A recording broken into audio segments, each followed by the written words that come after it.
D'accord, ok, merci. Et bonjour à tous et bienvenue à notre webinaire qui porte sur la thématique de comprendre le CQSD1 dans un monde où on a le cloud, le télétravail qui sont en train de redéfinir notre réseau.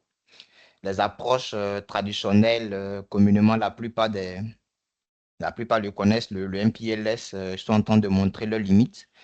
Donc, il s'agit ici, l'objectif de nous, c'est de découvrir ensemble comment est-ce que le SD-WAN et plus particulièrement l'approche sécu SD-WAN de Fortinet offre sa réponse euh, performante sur nos différents réseaux et surtout la sécurité qui va avec.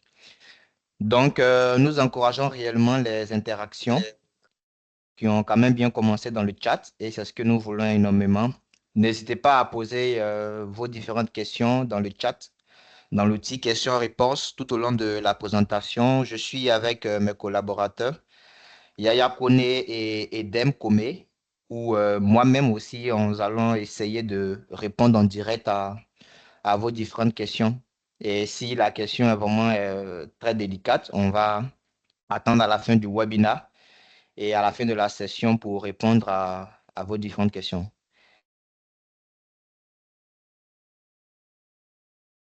Je crois on peut vraiment y aller. D'accord? Ok, c'est l'eau qui est donnée ici. Merci à vous. Donc là maintenant, merci encore et d'être là. Avant de plonger dans les détails techniques du SD-WAN, permettez-moi de prendre quelques instants pour justifier en fait pourquoi ce webinaire est très important et pourquoi maîtriser le SD-WAN aujourd'hui représente une véritable opportunité de carrière pour chacun d'entre nous, que vous soyez étudiant, que vous soyez professionnel, que vous soyez responsable IT, DSI, manager. Cette solution est vraiment faite pour vous. Il y a vraiment trois grands phénomènes qui ont marqué ou bien qui ont bouleversé notre quotidien technologique. Le premier, on parlera aujourd'hui du buzz de la digitalisation parce qu'on a eu Covid. Voilà, on se rappelle un petit peu des néfastes que Covid nous a causés. Et chaque entreprise, quelle que soit sa taille, s'engage dans une transformation numérique. Et cela signifie qu'on a désormais plus d'applications, on a plus de données, plus de dépendance au réseau. Et ces réalités vont se traduire directement dans les préoccupations de nos directions informatiques.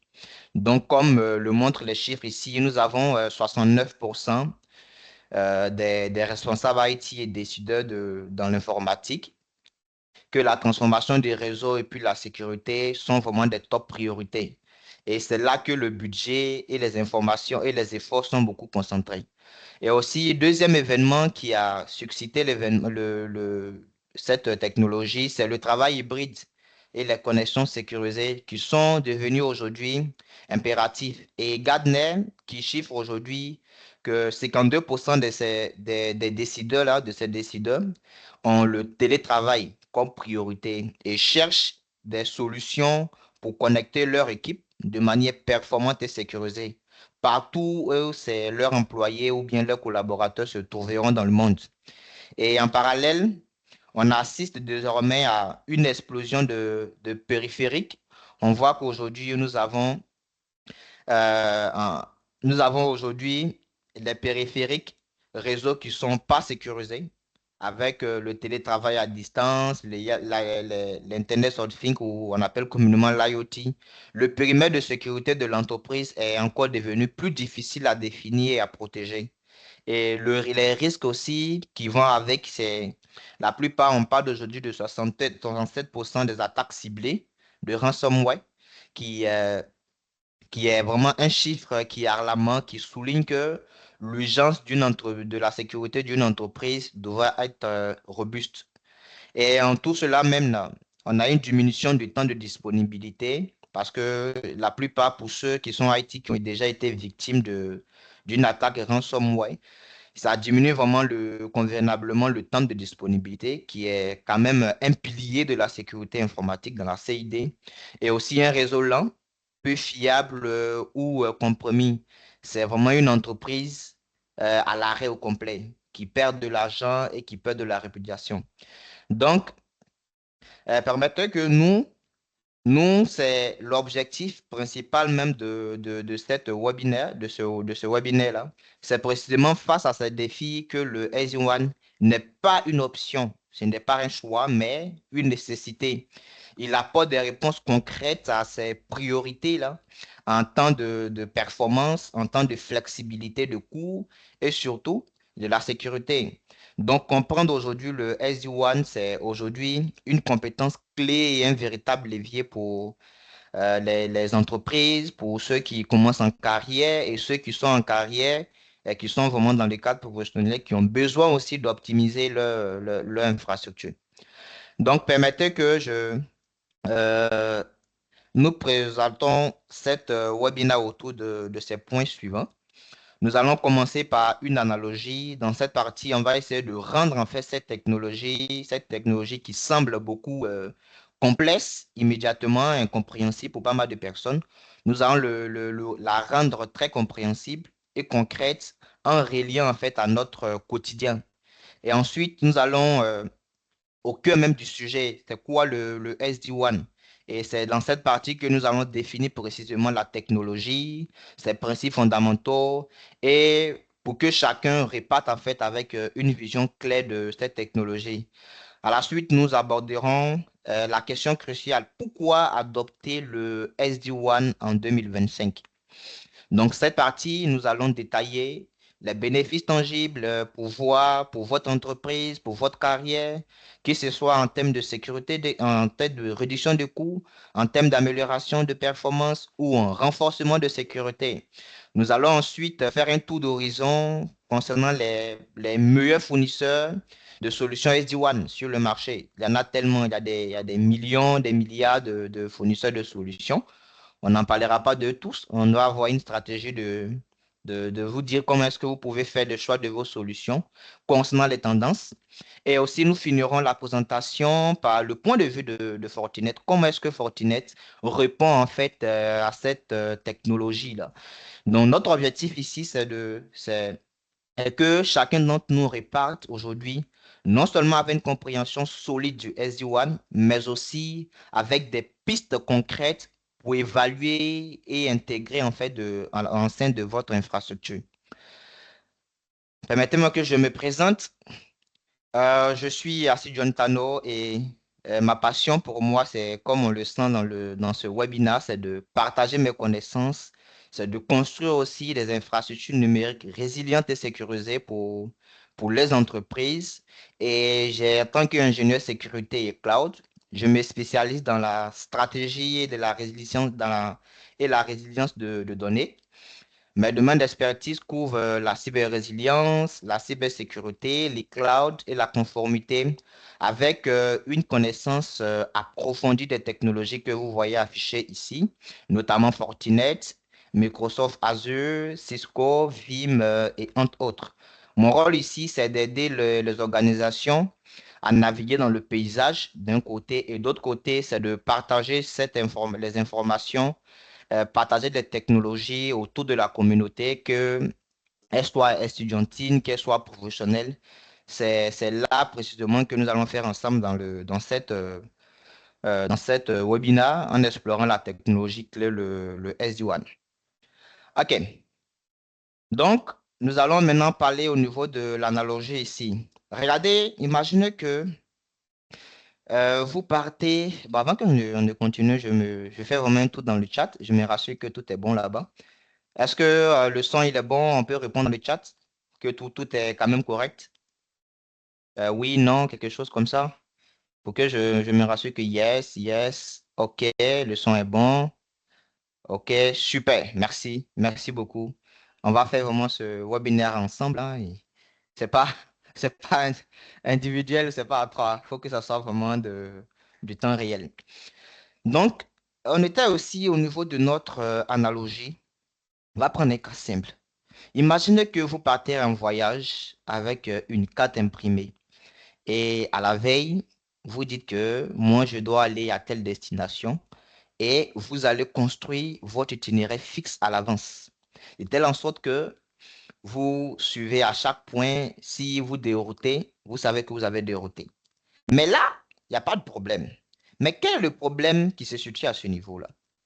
Si une route est bloquée et que nous sommes en Côte d'Ivoire et qu'il y a des travaux quelque part, ou bien il y a une pluie, il y a inondation, une voie est obstruée, comment est-ce que vous avez cette information? Donc là, vous n'avez aucune information en temps réel. Vous devez maintenant vous débrouiller seul. Comme vous étiez dans les embouteillages de Benjerville, pour ceux qui sont à Abidjan, savent un peu, dans les embouteillages. Donc, c'est vous maintenant de trouver le moyen. Vous devez vous débrouiller. Ce n'est pas planifié dans votre carte. Donc maintenant, vous devez définir maintenant un autre itinéraire, sans savoir même que si le nouveau itinéraire sera optimal ou bien va atteindre votre destination. Vous ne savez pas parce que l'urgence est là. Et c'est ce qu'on appelle en fait le routage statique dans le réseau. Les chemins sont définis manuellement, sans adaptation aux conditions actuelles du trafic et en silence. Là, maintenant, on réfléchit, on se dit, bon, regardez, il faut qu'on trouve d'autres moyens qui vont nous aider à améliorer. Là, on va décider de changer les choses. Maintenant, vous utilisez un GPS classique. Et le GPS classique, son rôle, il va calculer automatiquement un itinéraire en fonction de votre position actuelle. Et il peut vous proposer des alternatives. Si la route est barrée ou si la route n'est pas barrée. Mais là, on ne connaît toujours pas les conditions en temps réel. Elle est toujours limitée. On ne sait pas. Donc, c'est toujours dans les embouteillages. On ne sait pas. Donc, c'est comme les travaux à venir, on ne sait pas. Donc, c'est ça, en matière de réseau, on appelle ça le routage dynamique traditionnel. Et là, on va utiliser les protocoles réseau tels que le OSPF, le RIP, le BGP et consorts, qui ont la capacité de s'adapter ou bien de mettre en place une nouvelle topologie, mais pas forcément aux performances réseau. Donc, s'il y a des pertes, ils ne vont pas en tenir compte. S'il y a de la latence, ils ne vont pas en tenir compte. S'il y a des critères concernant des applications qu'on veut atteindre, le routage ne va pas en tenir compte de ça. Et cette fois-ci, on dit, bon, regardez, on va maintenant réfléchir à une autre manière de concevoir notre réseau.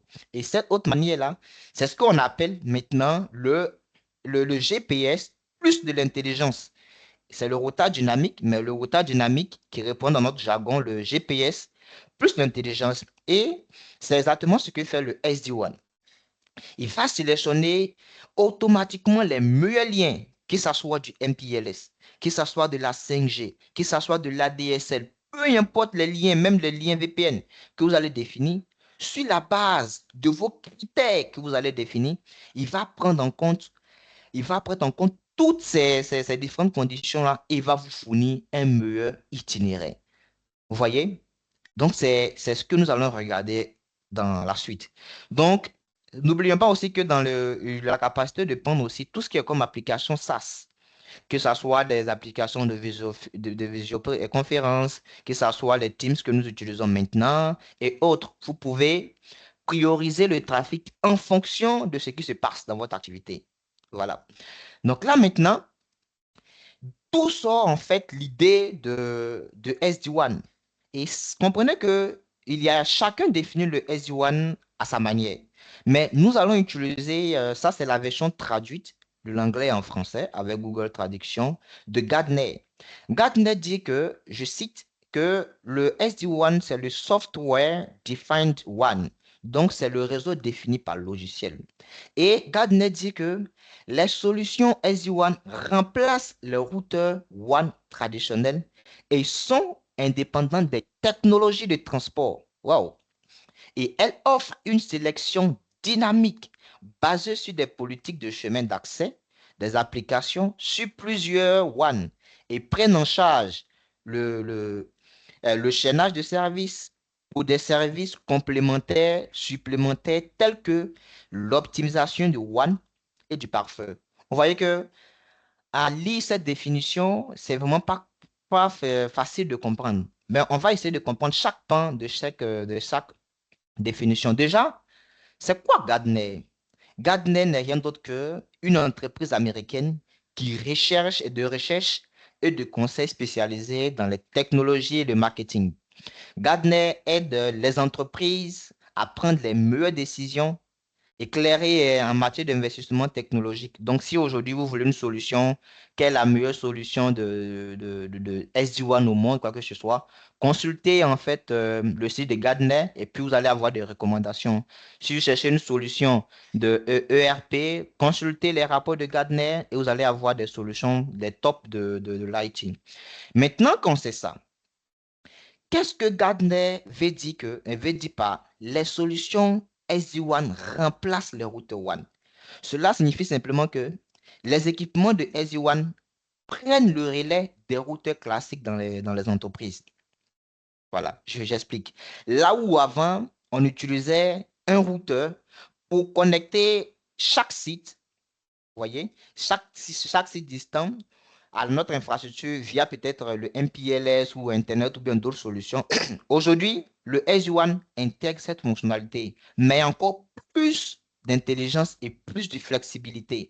Et qu'est-ce que Gartner dit par indépendance du transport?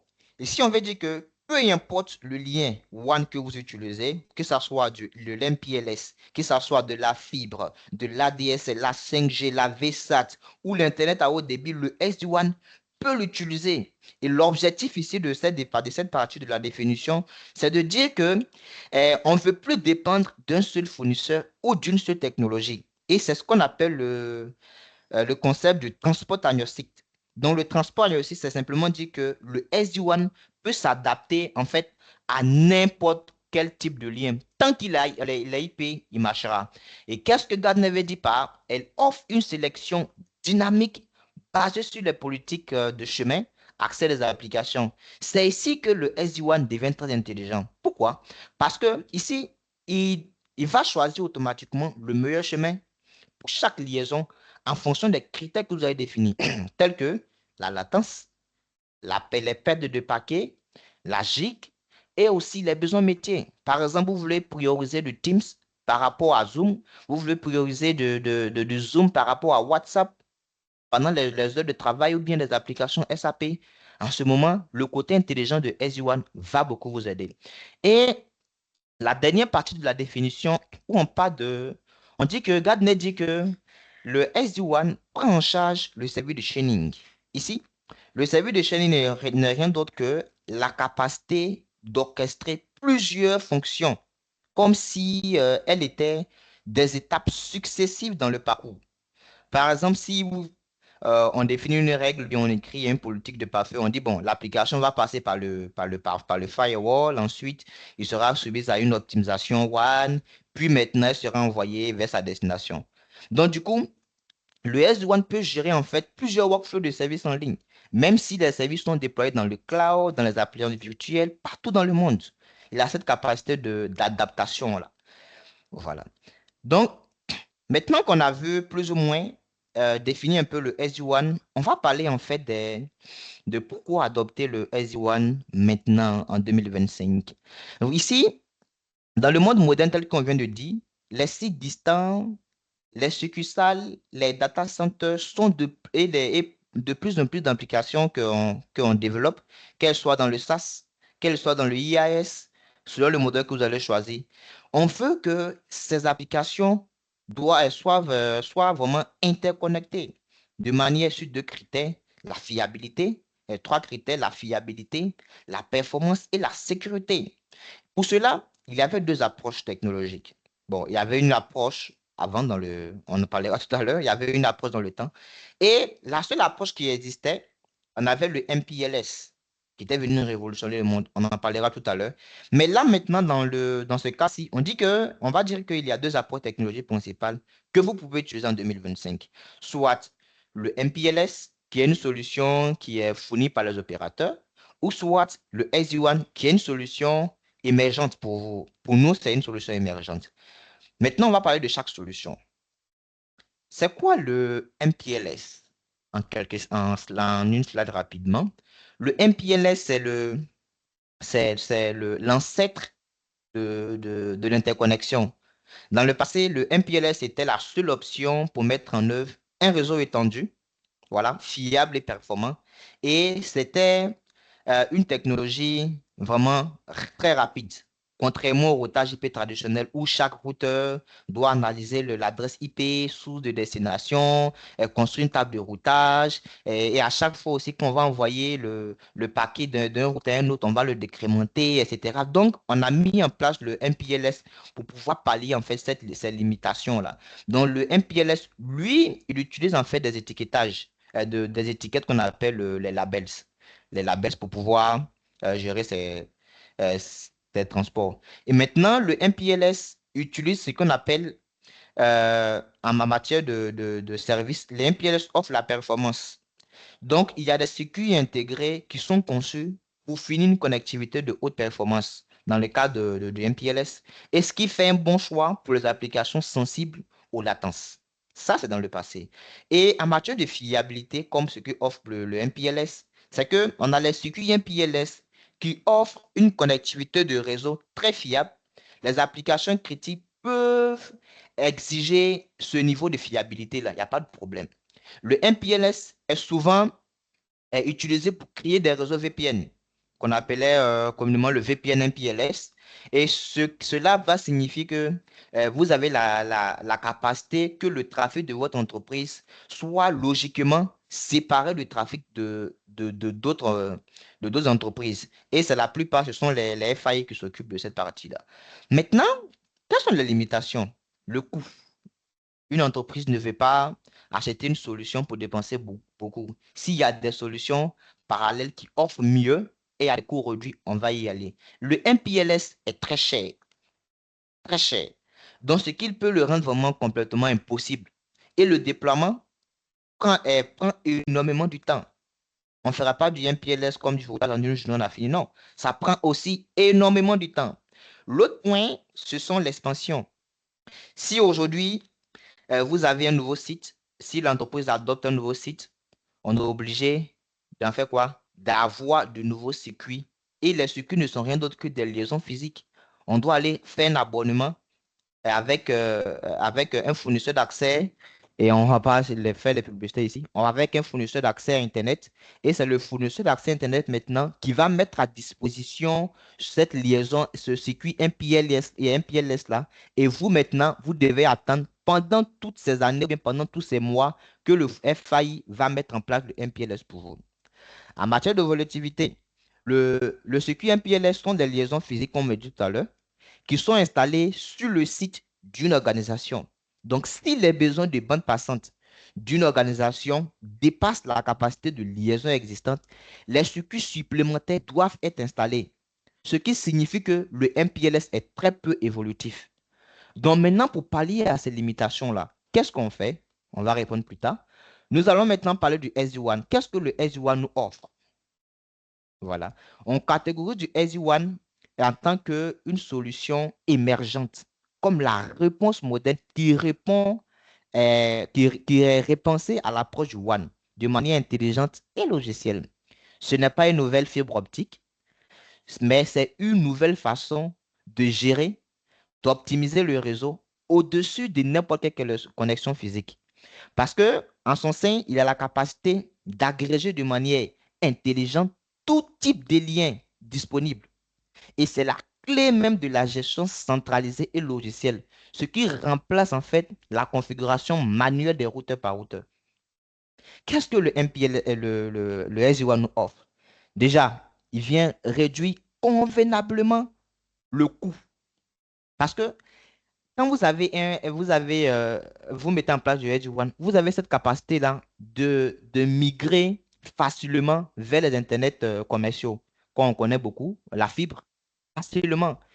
Et la fibre, on sait que la fibre, en fonction de ta bande passante, on va te dire peut-être, en Côte d'Ivoire, ici, on est à 15 000, 25 000, 80, 50 000, et vraiment les plus hautes performances, on va se situer à 80 000, etc. Vous voyez que ça revient encore plus moins cher par rapport à un SD-WAN. L'autre, l'autre approche, c'est la fiabilité. L'utilisation de plusieurs supports de transport permet en fait au SD-WAN de s'adapter si une liaison particulière n'est pas disponible. SD-WAN va te balancer ou bien te basculer maintenant sur une autre liaison qui est disponible. Même si la liaison offre des performances médiocres, SD-WAN va te dire que cette liaison-là n'est pas meilleure par rapport à tel critère. Donc, voilà pourquoi moi, je bascule sur telle liaison. En matière de volatilité, SD-WAN est conçu pour regrouper un certain nombre de supports de transport en une seule solution. Voilà. Maintenant, SD-WAN aussi a quelques limitations, hein. Cette liste n'est pas exhaustive, mais on va donner quelques limitations que moi je trouve vraiment très important de partager avec vous.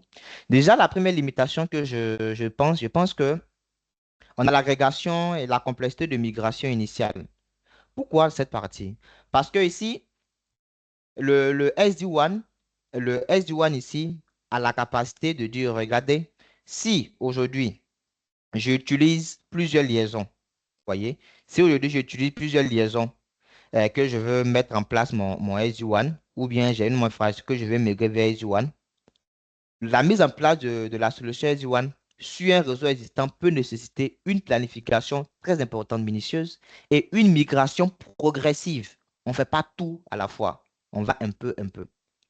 Donc maintenant, il ne s'agit pas de brancher juste un câble, mais il faut adapter en fait les configurations, intégrer les différentes branches dans votre réseau SD-WAN. Et maintenant, parfois, il faut que vous revoyez en fait votre politique de sécurité. Donc, cela va nécessiter qu'il y ait une expertise et une très bonne gestion de projet. Ça rentre dans ce cadre-là. Et l'expertise, c'est vous, c'est nous qui devons avoir cette expertise-là, d'accompagner les entreprises-là à faire une bonne migration. Vous voyez, c'est une limitation actuelle. Voilà pourquoi à l'entame, on disait que la main-d'œuvre, où il y avait une pénurie d'opportunités derrière le SD-WAN. Et maintenant, en tant que deuxième point, en tant que dépendance de la qualité des liens, le SD-WAN est un excellent chef d'orchestre, ça pas de problème, on est d'accord avec. Mais il ne crée pas miraculeusement la bande passante ou bien la qualité. Là où il n'y en a pas, il n'y a pas de bande passante de meilleure qualité, SD-WAN ne va pas faire de magie. Donc, si vos liaisons Internet, overlay ou underlay sont mauvaises, de mauvaise qualité, sachez que le SD-WAN ne pourra pas optimiser l'utilisation et ne pourra pas compenser en fait des lacunes concernant votre liaison. Donc, on peut aussi repenser en fait à l'analogie. Donc, l'analogie de GPS qu'on avait définie au début de notre présentation. Si toutes les routes vers une ville ou bien là où vous partez sont mauvaises, comprenez que même le meilleur GPS ne peut jamais créer une autoroute. Ça, il faut qu'on soit d'accord. Il ne va pas vous créer une autoroute. Ne pensez pas aujourd'hui que vous allez migrer sur le MPLS, que vous prenez de mauvais liens pour faire votre réseau MPLS. Automatiquement, cela va changer les choses. Non. Donc, en matière de gestion, donc si les SD-WAN simplifient la sécurité, en la consolidant, il est quand même important de choisir une solution qui offre réellement les capacités de sécurité. Parce que toutes les solutions de SD-WAN n'offrent pas les mêmes niveaux d'intégration ou même la profondeur des fonctionnalités de sécurité telles qu'a définies dans le Gartner. Donc, c'est vraiment une partie à faire très attention avant de choisir votre fournisseur SD-WAN. Et c'est ce point-là que nous allons vraiment aborder avec Fortinet. Donc, voici au moins ici un tableau récapitulatif du MPLS et puis du SD-WAN. Déjà, on a dit qu'en matière de coût, on a dit qu'on a le coût qui était quand même bien réduit au niveau de SD-WAN parce qu'on va utiliser les accès de haut débit qui sont très, très économiques. Et le MPLS est très cher et nécessite vraiment des circuits dédiés. En matière de déploiement et configuration, SD-WAN exige vraiment une expertise. Tu dois maîtriser ton réseau du bout en bout, du début jusqu'à la fin. Tandis que le SD-WAN, le SD-WAN, tu as cette facilité de déployer, configurer, gérer très facilement. Il n'y a pas de problème à ce niveau. En matière de qualité de service, le MPLS offre une qualité vraiment très statique. Tandis que le SD-WAN offre vraiment une politique de qualité de service qui est dynamique. Il n'y a pas de problème. En matière de volatilité, je crois qu'on ne va pas tout citer. En matière de volatilité, le MPLS est limité parce qu'elle repose sur des infrastructures très dédiées. Il faut que tu sois vraiment euh, en 100% en train de discuter avec ton FAI. Tandis que le SD-WAN, tu n'as pas vraiment besoin de ton FAI 100%. Donc, il y a une haute évolutivité. L'autre chose en matière d'architecture, le SD-WAN a la capacité de superposer plusieurs liens ou bien n'importe quelle liaison de connexion. Tandis que le MPLS, c'est un réseau vraiment sous-jacent qui utilise des circuits dédiés. Et aussi, ce qui est encore bien intéressant dans le déploiement, vous avez en fait la capacité de configurer en fait votre solution SD-WAN ou bien votre pare-feu ou quoi que ce soit. Et après, vous partez le déposer dans un site où vous avez donc la migration en fait ou bien l'intégration de nouveaux sites devient très facile. Tandis que du MPLS, il faut vraiment avoir l'équipement, faire du bout en bout, etc. Avec le SD-WAN, tu déploies ton appareil tranquille, tu vas le déposer, tu donnes là où il s'en va. S'il va à l'autre bout du monde, tu vas déposer là-bas. Il suffit que vous connectez les liens, c'est fini. Lui s'adapte. Le réseau est déjà OK. Maintenant, nous allons parler de fournisseurs de solutions. On a déjà défini le Gartner et cette étude date de septembre 2024. Je pense que les rapports de 2025 sont disponibles. J'ai un peu, je ne sais pas vraiment. Donc, dans ces rapports-là, ici, on trouve qu'il existe plusieurs fournisseurs. Et d'après Gardner, voici les recommandations de Gardner selon son Magic Quadrant en septembre 2024. On a plusieurs fournisseurs, mais ici, le Gardner se lit comme ça. Ici, on a les visionnaires, on a les niche players, et puis on a les challengers, et on a les leaders. Et dans les leaders, on a plusieurs leaders. Et plusieurs leaders, les plus que la plupart rencontrent beaucoup. On a HPE, on a Broadcom de l'ancien VMware, et maintenant, on a Cisco. Et voici en fait la position de tous ces leaders qu'on vient de citer, que la plupart vous connaissez. Il y a Palo Alto Network qui existe, il y a Vesas Network. Et parmi ces leaders-là, voici en fait le leader actuellement. Vous voyez la différence sur le côté SD-WAN. Voici en fait le leader actuel qui est Fortinet. Donc, ça veut dire que vous allez rencontrer au moins à 40-45% des solutions qui sont déployées sur la base de la technologie, de la manière dont Fortinet implémente son SD-WAN sur ses produits. Vous allez beaucoup les rencontrer. Voilà pourquoi il sera quand même bien de présenter le SD-WAN selon Fortinet. Comment Fortinet donne son appréhension par rapport à cette technologie-là. Dans cette partie, ça sera beaucoup très technique là. Ouais, je pense que c'est... Dans le chat, c'est bon. Est-ce que on n'a pas de questions jusqu'à maintenant? Il n'y a pas de questions, c'est bon. Ok, je pense que c'est bon. On n'a pas de questions. Ok, super. Je pense qu'il y a une question. Ok, oui, allez-y. Parce qu'on peut aller avec les questions. Il y a monsieur Moussa Sissé qui Ça, c'est a... ce qui pose une question. Attends, je tente de voir si je peux... Ok, je peux lire la question. Je vais autoriser son micro. Oui, monsieur Sissé, votre micro est ouvert. Oui, bonjour, j'ai posté la question. Ok, Edem, tu Tu peux peux, donner la question? tu peux la lire. Ok, OK. Voici la conversations. préoccupation de M. Moussa.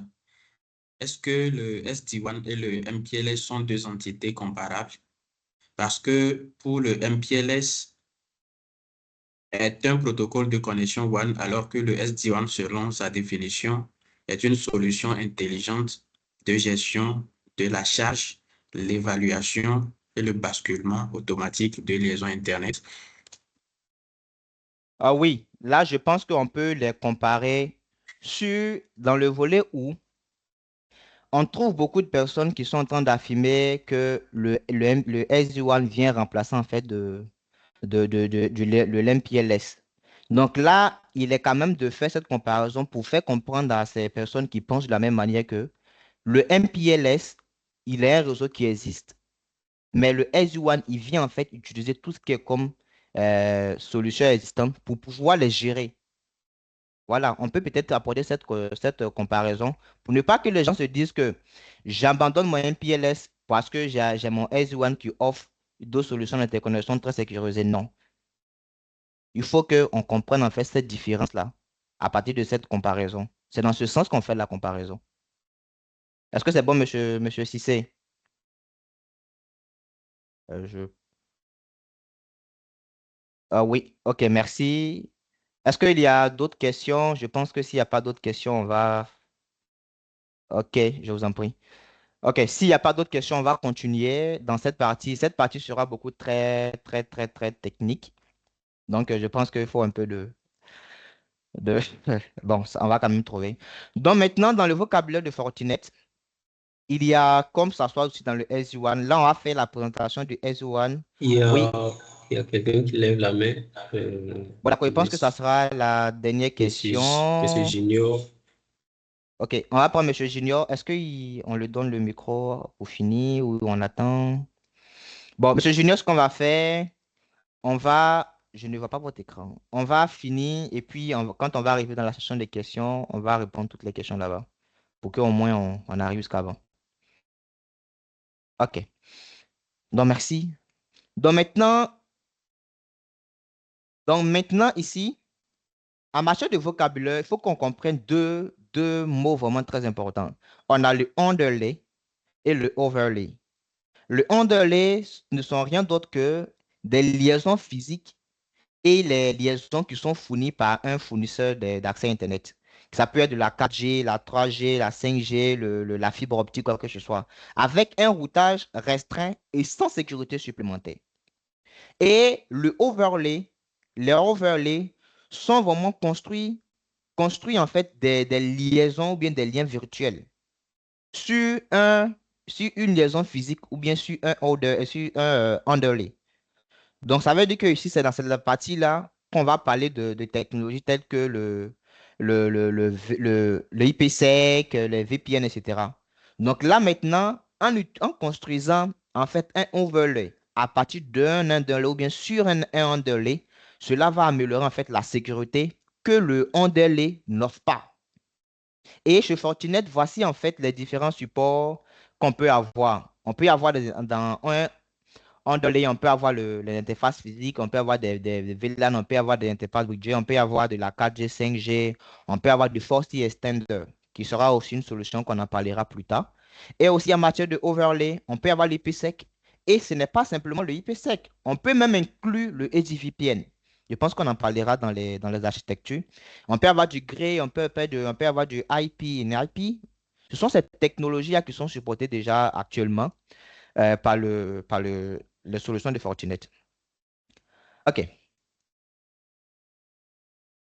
Donc, voici comment Fortinet va subdiviser en fait sa technologie. Comme dans les réseaux SDN. On parle en fait, dans les réseaux SDN, on parle de trois couches. Comme les équipements, les travaux, on parle de trois couches. Il y a la couche il y a le plan de contrôle, on parle de trois plans plutôt. Il y a le plan de contrôle, le plan de gestion et puis le plan de données. Ou dans le plan de contrôle qui est le milieu, c'est lui où on définit en fait la plupart de toutes les couches, que ce soit du routage, pour mettre à disposition au plan de données qui est toujours au bas, pour pouvoir s'inspirer pour aller. Voilà, ici aussi, ce sont des choses qu'on peut expliquer aussi par analogie. Voilà. Donc, ici, Fortinet aussi va se baser en fait sur ce principe de réseau intelligent là.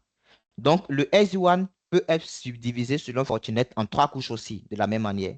On a la première couche qui est la gestion et l'orchestration. Et là, cette partie, il s'agit ici de voir les solutions telles que le Forti Manager, le Forti Analyzer, dans quel cadre pour la gestion unifiée, pour les solutions qui sont basées sur des modèles et pour faire du ZTP, de zéro tâche provisioning, qui sont en fait des moyens où vous pouvez déployer en fait des équipements sans toutefois même toucher l'équipement. Le Forti Manager aussi, on va en parler dans les santé webinaires. Maintenant, la partie qui est plus importante que Fortinet met l'accent dessus, c'est la partie qui est la couche de contrôle de données de sécurité. Donc, c'est cette partie qu'on va retrouver le FortiGate. Et si vous avez le FortiGate à ce niveau, vous avez la capacité de gérer tout ce qui est comme liaison overlay, tout ce qui est comme liaison underlay. Vous pouvez gérer les VPN très évolutifs qui peuvent inclure en fait le Edge VPN. Vous pouvez faire du routage. Vous pouvez appliquer en fait des règles de pare-feu de nouvelle génération sur vos règles, vos solutions SD-WAN. Vous avez la capacité de surveiller la santé, regarder les différentes liaisons. Vous avez la capacité de piloter en fait toutes les applications de manière intelligente à partir de votre FortiGate. Donc, si vous voulez tester le SD-WAN de Fortinet, vous n'avez pas besoin, comme d'autres fournisseurs le font, où il faut aller t'acquérir un autre boîtier complémentaire. FortiGate intègre, qui est un parfait de nouvelle génération, intègre déjà des mesures de sécurité telles que les UTM. Et en sens encore, vous allez utiliser cette technologie, le même boîtier, sans licence additionnelle, sauf si vous le faites du monitoring, pour maintenant faire quoi? Pour maintenant apporter le SD-WAN, de configurer. Et maintenant, chaque règle que vous allez écrire là seront ajustées de sécurité maintenant en UTM. Donc, c'est vraiment l'outil phare de Fortinet et de se baser sur ce principe-là quand on parle de Secure SD-WAN. Parce que nativement, vous allez avoir un FortiGate, vous allez avoir un boîtier qui fait le SD-WAN sans toutefois avoir d'autres outils complémentaires. Et c'est ce principe-là, parce on importe ou bien on incorpore la sécurité de la menace unifiée directement sur votre solution SD-WAN que vous avez. Pas besoin d'avoir des coûts additionnels. Tant que tu as la licence de FortiGate, tant que tu as ton boîtier FortiGate, tu peux tout de suite faire de SD-WAN avec la sécurité, avec la licence bien sûr active. Et maintenant, le dernier pan, qui est l'accès réseau, qu'on va appeler peut-être le plan de données. Et là, maintenant, l'idée, c'est de faire en fait la sécurité fabrique, la fabrique sécurité à ce niveau. Donc, vous allez interconnecter l'ensemble de tout ce qui est comme switch, IP, FortiSwitch et FortiIP, qui seront gérés en fait soit par le FortiGate de manière centralisée, sans toutefois faire de zéro tâche aussi. Et aussi, vous pouvez gérer le tour de toutes ces solutions-là par le FortiManager. Et si vous voulez faire si vous voulez, comment dis-je, si vous voulez simplifier votre configuration ou bien automatiser, aller plus vite dans vos configurations, nous vous recommandons réellement d'aller sur le FortiManager parce qu'avec le FortiManager, il y a beaucoup de fonctionnalités qui seront très faciles à déployer sur le FortiGate sans toutefois même passer par mille chemins. Tandis que sur le FortiGate, il y a beaucoup d'étapes à faire pour pouvoir atteindre à vos résultats que vous allez avoir. Ça, c'est la plupart, c'est fait pour le FortiManager est utilisé pour les déploiements à grande échelle et puis le FortiAnalyzer pour aussi les déploiements à grande échelle. Voilà. OK. Donc maintenant, les autres concepts qu'on doit savoir dans les principes de Fortinet, c'est qu'on a 5 choses qu'on doit savoir encore de complémentaires. On a les membres et les zones SD-WAN. Leur rôle ici dans le principe du SD-WAN, c'est qu'ils vont permettre de définir les interfaces du FortiGate et les participants qui vont venir dans les SD-WAN. Donc, les membres seront regroupés. Et le simple fait de créer un groupe où on met plusieurs membres, là, c'est ce qu'on appelle zone SD-WAN chez Fortinet. Et un membre peut être soit une liaison physique, comme on disait, le un underlay, ou bien une liaison virtuelle ou un overlay. Voyez. Donc, pour les regrouper, en fait, ces différentes liaisons-là, ces différents membres-là en zone ou bien en groupe. Maintenant, voici la partie très intéressante, les performances SLA. Parce qu'il y a des personnes qui vont peut-être écrire et des zones SD-WAN, créer des membres SD-WAN, et puis après, on ne voit pas en fait cette partie de performance SLA là. Est-ce que vous faites réellement de SD-WAN? Donc, ça n'aura pas été intelligent et intéressant d'aller faire du SD-WAN si tu ne vas pas vraiment bénéficier ou bien tu ne vas pas bien exploiter le côté performance SLA. Donc, les performances SLA sont des garanties que vous définissez, qu'on appelle communément le health check, qui sont utilisés pour surveiller la qualité des liens de vos interfaces SD-WAN, peu importe le type de lien qu'on essaie de faire maintenant. Parce que là aussi, cette performance sert de mécanisme de contrôle d'état de santé pour déterminer en fait un membre pour lier un membre qui sera meilleur par rapport à d'autres selon les critères que vous allez définir dans la surveillance. Voilà. Ici, si vous dites que si j'ai deux liaisons, que une liaison m'offre 10 mégabits, l'autre m'offre 50 mégabits, je dis, bon, si je vais faire du webinar, je vais faire du direct, il faut m'envoyer sur du 50 mégabits. Je peux optimiser ça. Ça peut être une liaison, une redirection qui sera quand même bien. Je peux dire que, bon, regarde, suivez mes deux liaisons. Peut-être que là où j'ai 50 mégabits, mais je ne vais pas m'inspirer sur la bande passante, mais je vais m'inspirer peut-être sur tout ce qui est comme les paires de paquets. Donc, si peut-être ma liaison de 50 mégabits m'offre au-delà de 5% de perte de paquets, envoie-moi sur ma liaison de 10 mégabits qui offre le meilleur. Vous voyez, là, on a la capacité en fait de performer, de créer en fait ces différents health checks là et appliquer en fait avec dans les règles SD-WAN. Et c'est la règle SD-WAN maintenant qui va avoir cette capacité là de pouvoir tout gérer de manière bien intéressante et logique. Maintenant, il y a deux choses encore aussi à savoir, qui est la table de routage et aussi les politiques de sécurité. Bon, la table de routage, c'est rien d'autre de déterminer les différents chemins possibles pour diriger le trafic, hein. Et là aussi, il y a aussi une vue très importante à regarder là-dessus. On en parlera tout à l'heure encore. Et maintenant, on finit par les politiques de sécurité. Il faut toujours finir par appliquer en fait les mesures de sécurité concernant votre trafic que vous allez gérer. OK. Ici, on va parler maintenant spécialement des membres SD1 et les membres et les zones SD1. Donc, on disait tout à l'heure qu'un membre SD1, c'est une interface qui devient membre d'une zone sans modification de sa configuration native. On n'apporte aucune configuration sur sa configuration de base. S'il est un overlay, il va rester un overlay. L'idée, c'est de juste le regrouper logiquement et ce sont les interfaces qui seront utilisées pour le même objectif, c'est tout. Par exemple, si vous avez FI1, FI2, bon, vous les regroupez logiquement, c'est tout. Voilà. Donc, pour ce faire-là, il va falloir que, on dit une zone SD1, son rôle ici, il peut parfois avoir juste un seul lien. Une zone peut avoir un seul lien, pas forcément besoin d'avoir 5, 20 liens obligatoirement. Donc, on peut aussi avoir en fait des liaisons VPN, hein. On va montrer tout à l'heure devant là-bas aussi. Donc ici, vous pouvez définir pas mal de champs, choisir la liaison sur l'interface, vous dites la zone dans laquelle vous voulez l'ajouter. Donc vous pouvez préciser en fait la passerelle, vous pouvez vous laisser par dynamique, le coût et puis la priorité, vous mettez le statut.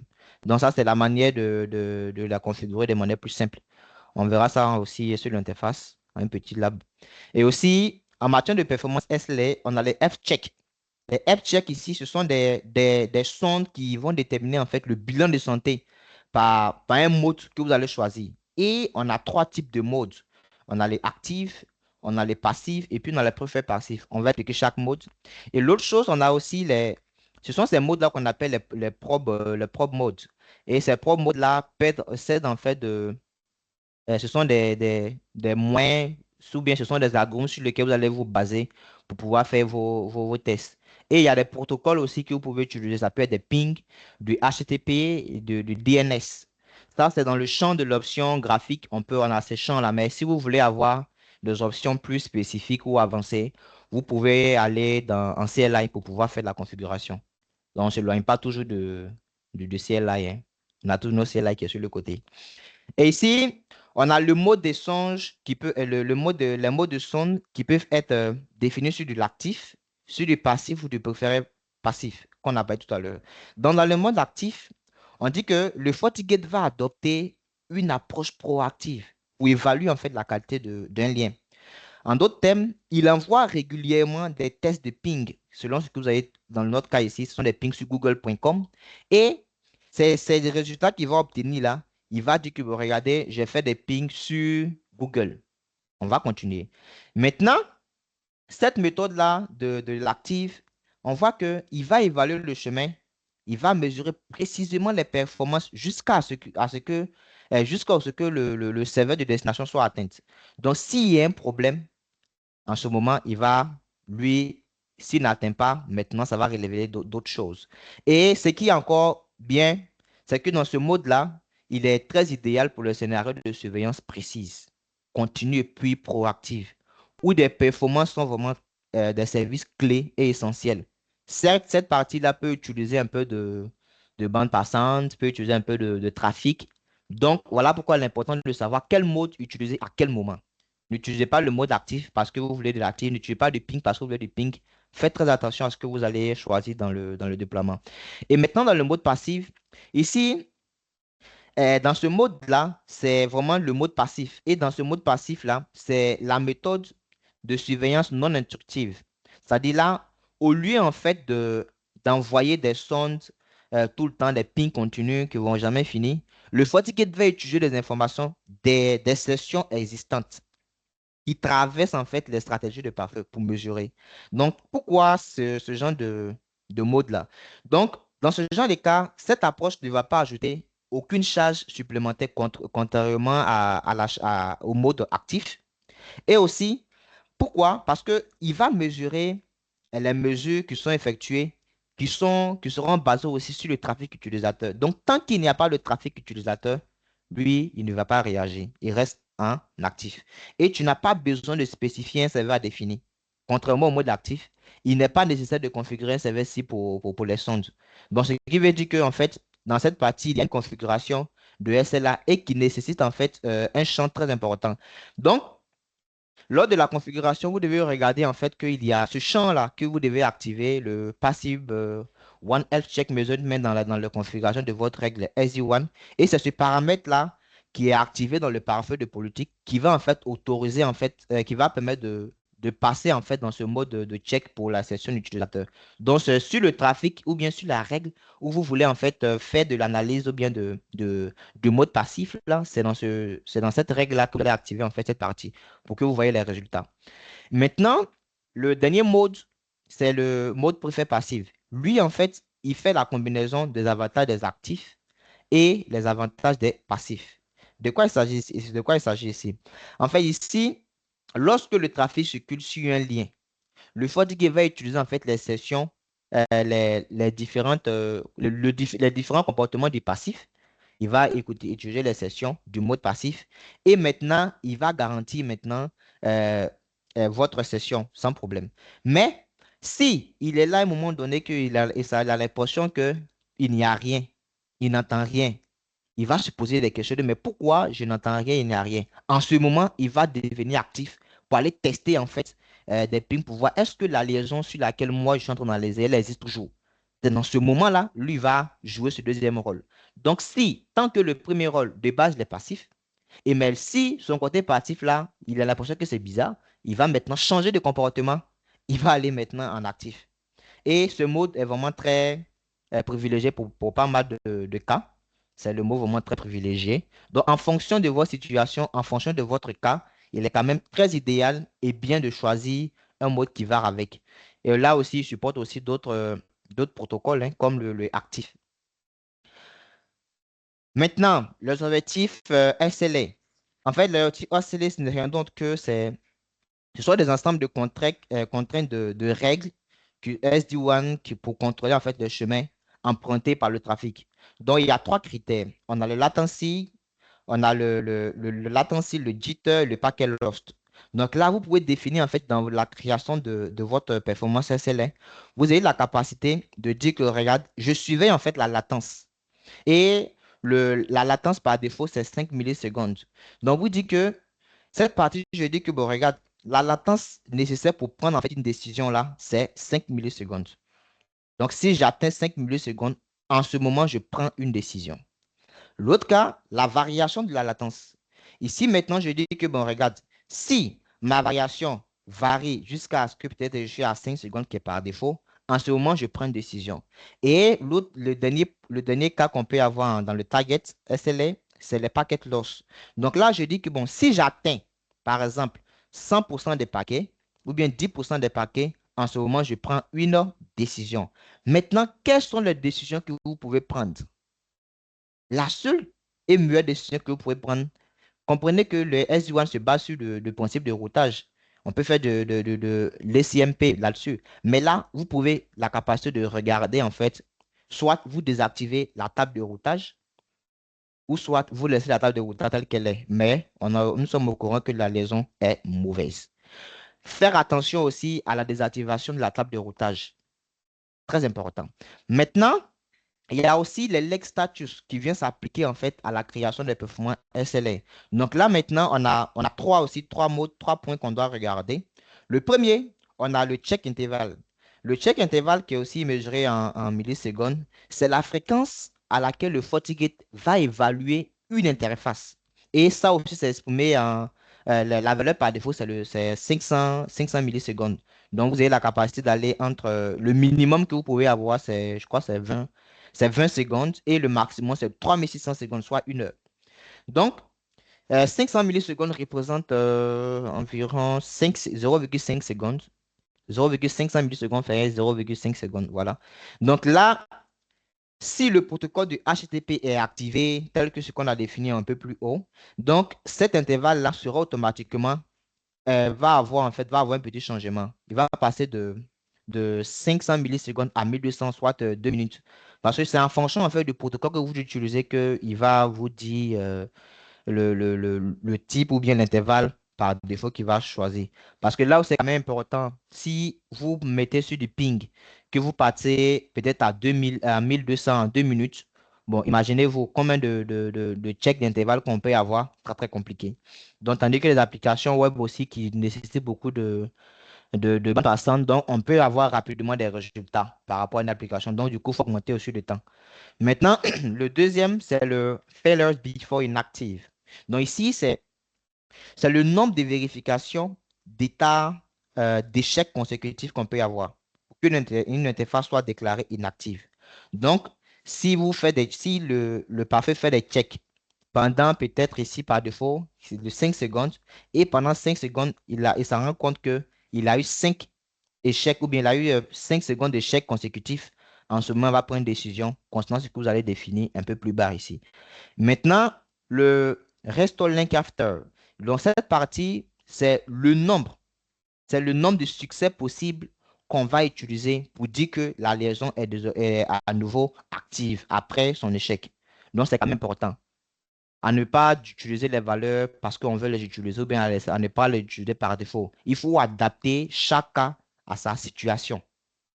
Maintenant, avant de finir, il nous reste encore quelques petits slides là. Donc, on a les règles SD1 qui vont nous permettre de définir en fait le type de routage qu'on va appliquer conformément à une décision qu'on aura là-bas. Donc, parmi les règles, on peut avoir plusieurs. On a le source IP. Donc, ici, dans cette partie, le trafic, si vous mettez sur l'algorithme du load balancing, sur le source IP, le trafic sera réparti équitablement sur euh, l'ensemble des niveaux d'interface. SD1. Donc, les sessions, celui qui vient en premier, on appelle ça first in, first out. Toi qui viens le premier, tu vas à l'adresse, tu vas utiliser le même chemin. C'est-à-dire, toi qui viens le premier, en tant qu'utilisateur 1, quand tu arrives, automatiquement, on te bascule sur le lien 1. Le deuxième qui va venir, on le bascule sur le lien 2. Donc, en fait, ici, on utilise les deux liens à la fois. Et il y a la source et la destination IP. Là, maintenant, en dehors de savoir que tu viens, on te met sur le lien 1 ou bien on te met sur le lien 2. On va maintenant regarder des applications. Donc, si tu veux une application qui pointe sur le même serveur ou bien la même adresse IP, on va te maintenir là-bas. Si tu crées une autre application qui va sur une deuxième adresse IP, on va te basculer en fait sur la deuxième liaison. Vous voyez, c'est un peu la petite différence ici. Voilà. Donc, l'autre chose aussi, on regarde aussi pour les sessions. Donc, la session ici va distribuer en fait les charges SD1 sur le FortiGate. Et cela peut vraiment s'effectuer en fonction du volume de paquets. Donc, plus précisément, en fonction de la bande passante qui transite en chaque interface. Donc là, ici, pour les sessions, on parle de bande passante. Parce qu'il y a aussi le volume, il y a aussi le volume à ne pas porter confusion, qui est, je l'ai un peu plus en bas. Il y a aussi le volume aussi à ne pas porter confusion. Parce que si vous utilisez le volume, lui, il va tenir compte en fait du volume exact de votre bande pour ne pas qu'il exagère. Maintenant, il y a le spillover. Le spillover va distribuer la charge en fonction du volume de paquet que lui va avoir. Donc, si vous définissez que, bon, si moi j'ai atteint pour mon one 1, j'atteins 10 kilobits par seconde, en ce moment, faites tant. Vous voyez, c'est un peu la petite différence. Hmm. Donc maintenant, quelles sont les règles que vous pouvez appliquer en fait concernant cette technologie-là? Il y a 4 règles que vous pouvez utiliser. Il y a la règle manuelle. La règle manuelle qui va attribuer vraiment de manière manuelle. C'est l'administrateur réseau qui va choisir manuellement le ou les interfaces qui va choisir. Mais en matière de limitation sur le mode manuel, ça n'offre aucune capacité d'optimisation ou de basculement automatique de votre SD-WAN. Ça, c'est sûr, c'est manuel. Toi qui gères tout. Et il y a le deuxième qui est le best quality ou bien la meilleure qualité.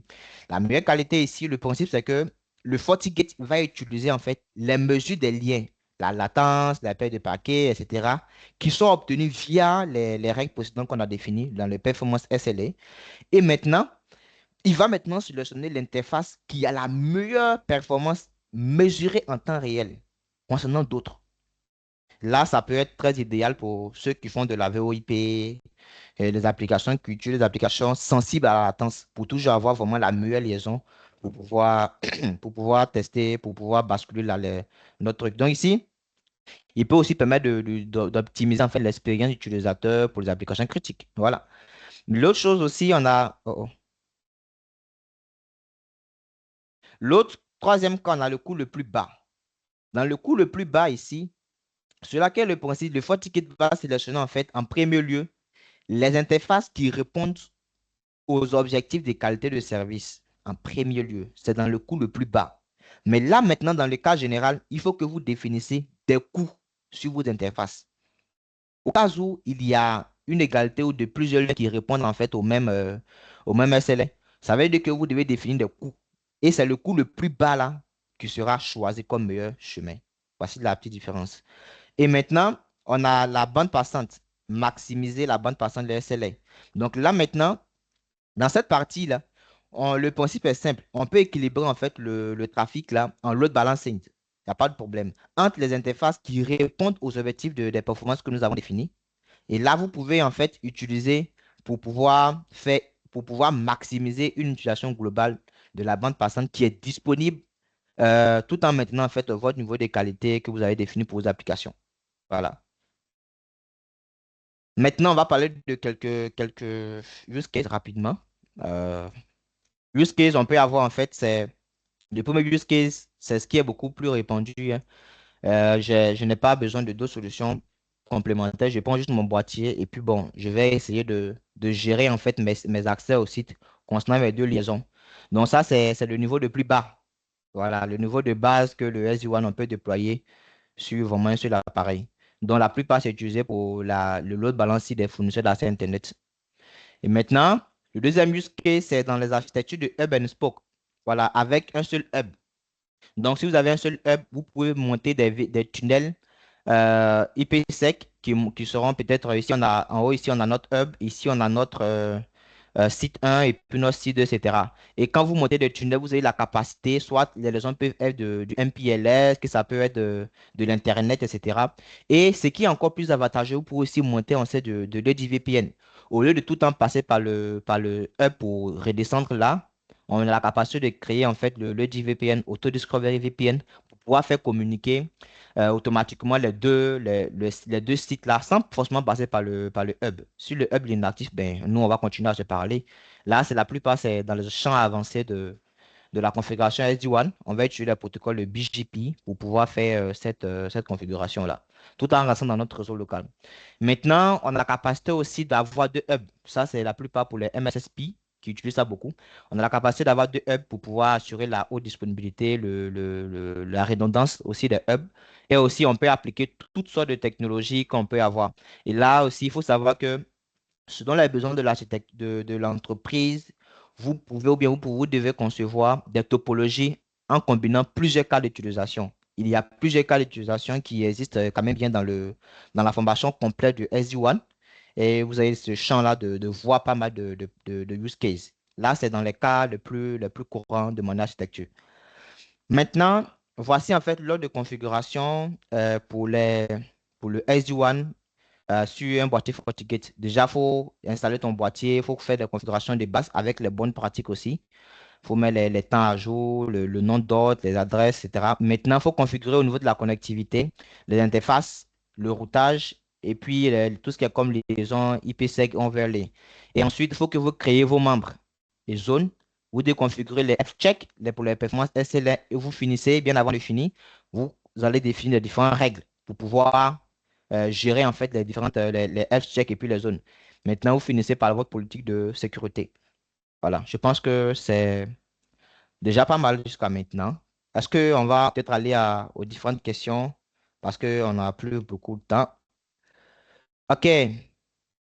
Une explication sur le VPN site to site avec trois sites. Ces sites distants ne sont pas. OK. Là, nous sommes dans la phase des questions. Je pense que s'il y a des questions, je regarde un peu dans le chat.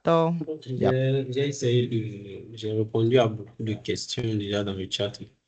OK, il n'y a Donc, pas de problème. il y a certains qui lèvent la main, tu peux aussi. OK. Donc, on va autoriser monsieur Philippe. Oui, monsieur Philippe, ouvrez votre micro pour poser votre question. Ou bien la question est dans le chat. Monsieur Philippe. Bon, monsieur Philippe a levé la main. Je pense que. Bon, OK. Ok, donc je pense que je... Est-ce qu'il y a des questions? Si il y a des personnes qui ont des questions, merci de lever la main, on va vous donner la parole. Ou bien pour d'autres qui sont dans l'incapacité de lever la main, vous pouvez écrire dans le chat pour qu'on réponde. Monsieur Philippe n'arrive pas à ouvrir son micro. Si je vous ai donné l'accès pour ouvrir votre micro, vous avez le droit d'ouvrir votre micro, Monsieur Michel. Ok, c'est quand même impossible. Est-ce qu'il y a d'autres personnes qui ont des questions? Ils pensent que c'est... Vous pouvez lever la main et puis on va vous donner... On peut avoir les enregistrements du Meet après. Oui, oui, vous allez avoir les enregistrements du Meet sans problème après, à la suite. Oui, Monsieur Henri. Je vous laisse, Monsieur Henri. Je ouvre votre micro. Allez-y, Monsieur Henri. Vous avez la parole. Oui, moi, je une question. Allez-y. Dans la topologie, OK. j'ai mon SD1, mais j'ai des liaisons. Liaison principale et une deuxième liaison. Maintenant, ma deuxième liaison, la liaison principale, c'est la liaison que j'utilise et la deuxième liaison, c'est la liaison où j'ai mis ma liaison VPN. OK. Alors, malheureusement, la liaison principale n'arrive pas à être la liaison principale, ça me bascule toujours à la deuxième liaison. Alors, comment faire pour que je reste dans la même topologie et rester avec la liaison principale et la deuxième liaison puisse être une liaison de VPN? Bah, si j'ai le temps de bien comprendre aussi votre cas, c'est que vous avez deux liaisons et vous voulez prioriser le Ouais. trafic en fonction de la liaison, c'est ça? En français facile, le basculement ne se fait pas. Au lieu que ça OK. puisse se faire automatiquement, ça ne fait pas dès qu'il y a, quoi? Il y a une forte latence que la liaison qui a une bonne latence puisse prendre la connectivité en main. C'est ça. OK, d'accord. Mais est-ce que vous avez défini des performances, vous avez créé des performances SLA sur votre... vous avez défini des règles?